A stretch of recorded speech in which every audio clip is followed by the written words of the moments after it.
Hello, it's me, Deborah, here with another story. This week's story is called The Oak Inside the Acorn by Max Lucado, illustrated by George Angelini.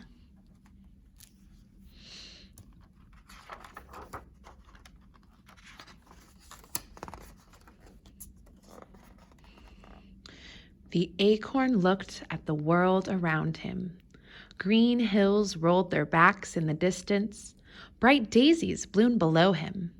Above him, a family of puffy white clouds floated through the blue sky. "The world looks so big," the little acorn said to his mother. "I'm just glad to be right here with you." His mother was a tall, beautiful oak tree. "I'm glad too, my little acorn. It's good for you to be here with me now.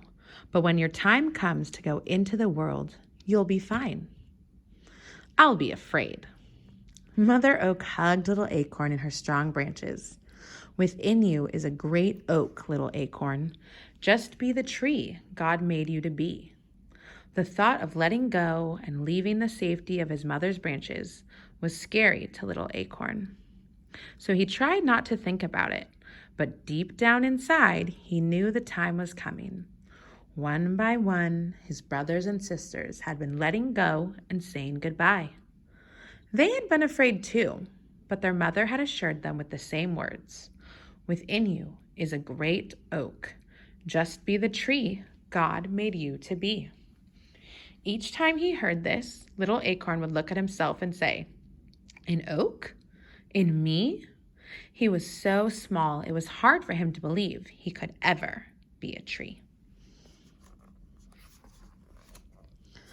The time to let go came sooner than little acorn wanted. It started with a bump. He was resting one summer afternoon, thankful for the coolness and the shadow of the leaves, when thud, the tree shook.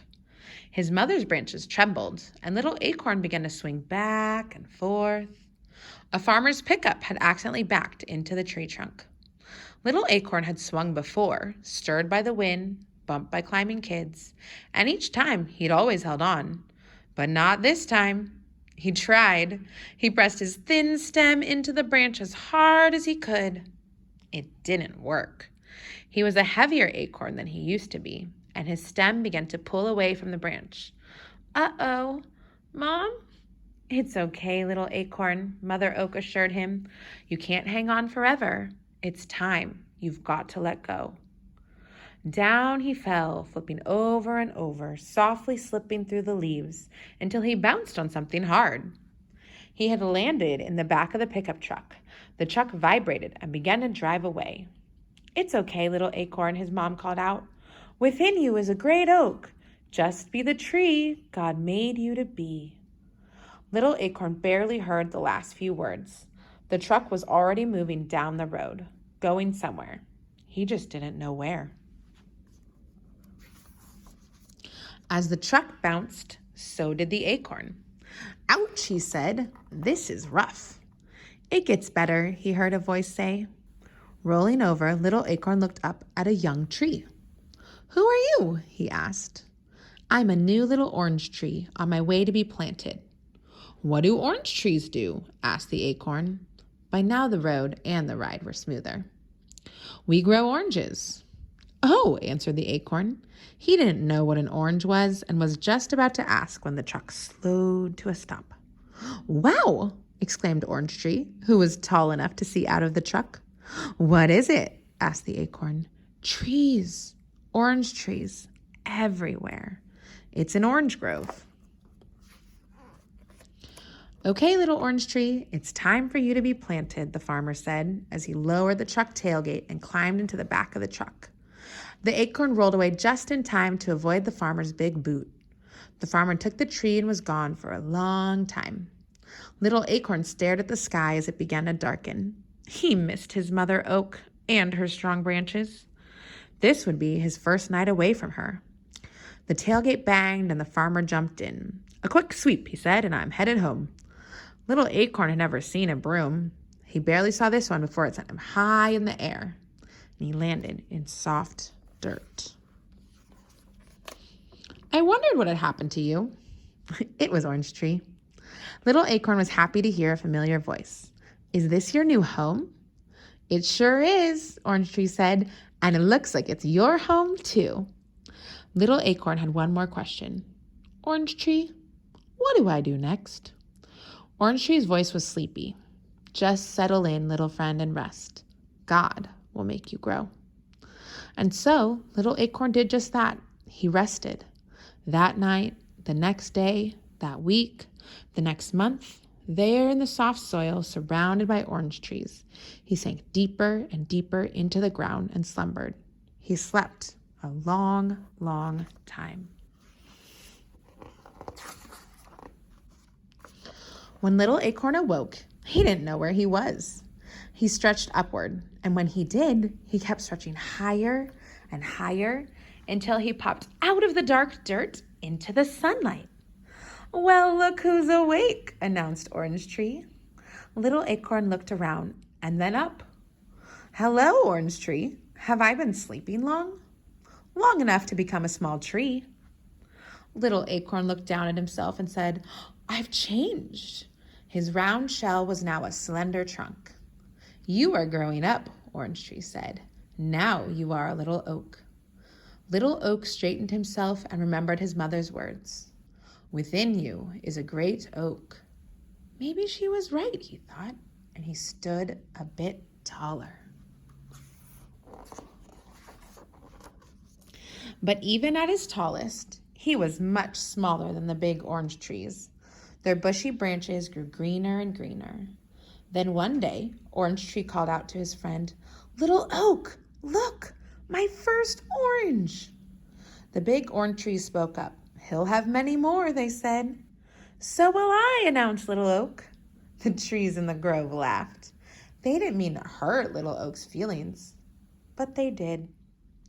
You'll never have oranges, they said, chuckling.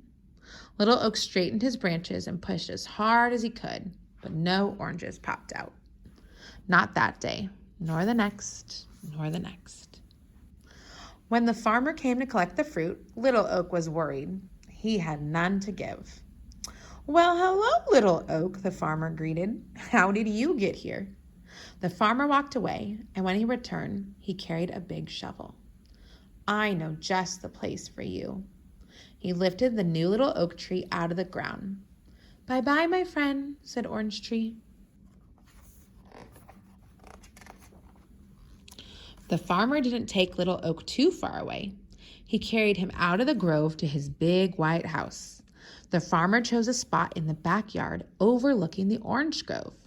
Let's see how you do here, he said. Then he dug a deep hole and set Little Oak inside it. He placed dirt around Little Oak and pressed it tightly around the tree's roots. Little Oak liked his new home. For the first time, he stood taller than almost everything around him. Little Oak was stretching his roots into the dirt when he heard, Hi, I'm Pink Petunia. Who are you? Little Oak looked at the bright flower near the house. He started to answer, but Pink Petunia didn't give him time. Rosie is next to the house. Hi there, chirped Rosie. Daisy's here too. That's me, said a white and yellow flower. Hello, little tree. Pink Petunia continued. We are soft and smell sweet. What about you? Little Oak didn't know how to answer. He knew he had no oranges. Do you grow flowers? Pink Petunia asked. Little Oak never remembered seeing flowers like roses or petunias on his mother. But still, maybe oaks did grow flowers. Maybe I could. Maybe that is what I'm made to do, he answered. So he tried, as hard as he could. Little Oak tried to grow flowers like his friends could. As the sun grew hotter, they unfolded into a rainbow of pinks, reds, and yellows. Little Oak, however, just grew taller. As the days grew longer, his roots grew deeper. Every day he tried to grow colorful flowers, but he never could. Pink Petunia could, so could Rosie, so could Daisy, but not Little Oak. Finally, Little Oak decided to rest. His branches were tired and drooping. His leaves were drooping. Even the flowers were sleepy. "We're going to rest now, little oak," the flowers told him. And they did. The sky grayed and days shortened, and the whole garden slept. While little oak slept, he dreamed. He dreamed of his days as a little acorn on his mother's branch. Deep in his sleep, he heard her soft voice. "Within you is a great oak. Just be the tree God made you to be."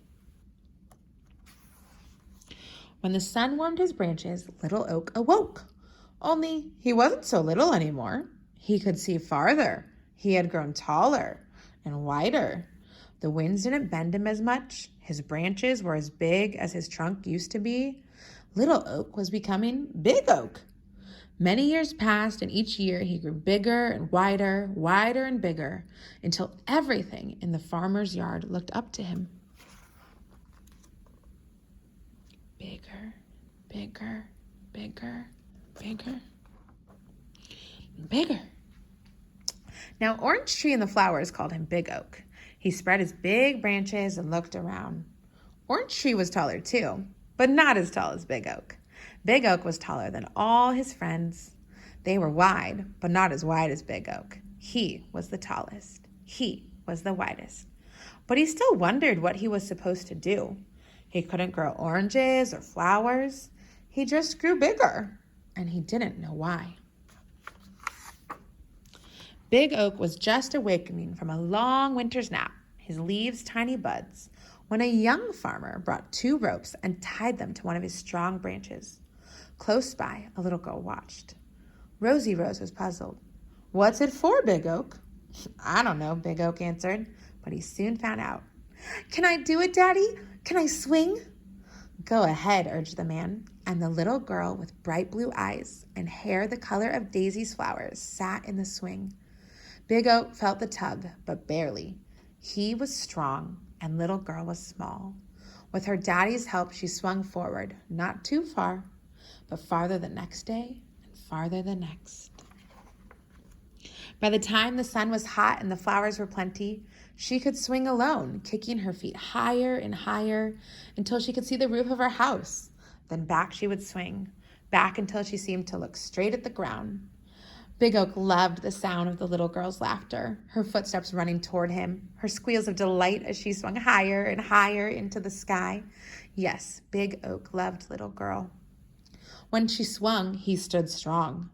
When her daddy built her a treehouse in Big Oak's branches, Big Oak gladly held it. When little girl stretched out on the grass to watch the clouds float, Big Oak shaded her.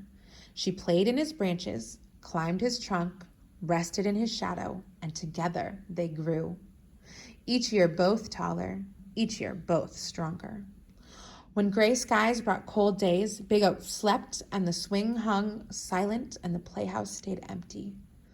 When blue skies brought warm days, they laughed and played. Little girl talked and he listened.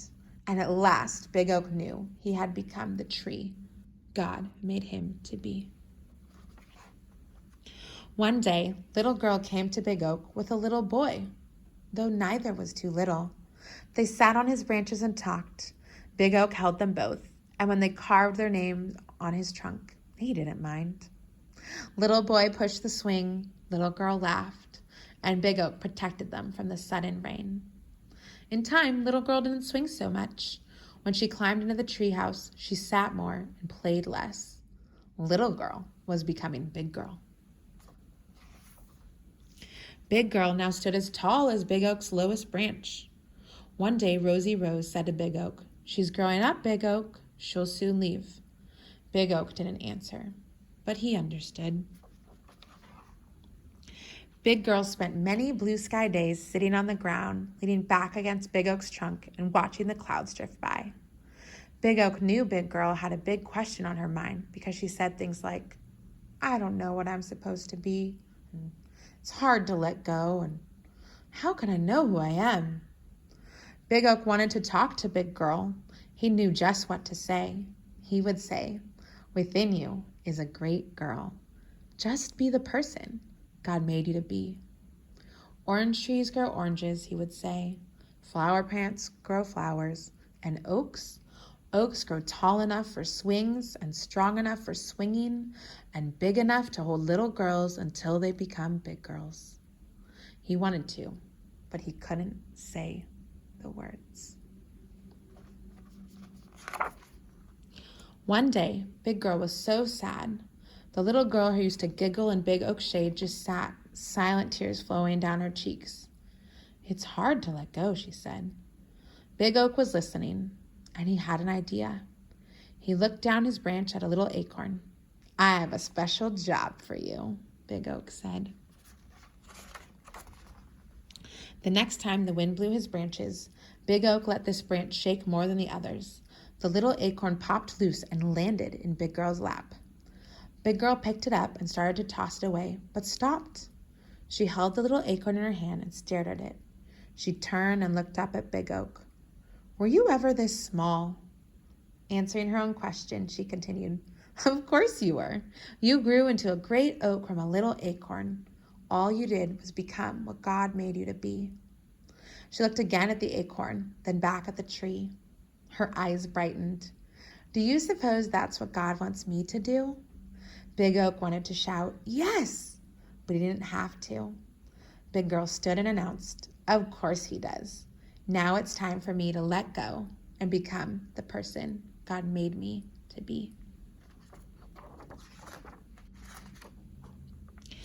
Big Girl smiled, placed the acorn in her pocket, and began walking away. But after a few steps, she stopped and turned. She looked at the swing, the tree house. She looked at Big Oak. She walked over to him and placed a hand on his trunk. Without a word, she said goodbye. And without a word, Big Oak said the same. God, we thank you for this story and for the reminder that there is a unique purpose that you have for each of us, and that while it's not always obvious where our life is leading, we thank you for the reminder to trust that you have a plan and that all we need to do is to be who you made us to be and to share your love and your light and your joy to those around us. Praise in your name. Amen. We'll see you next week for another story.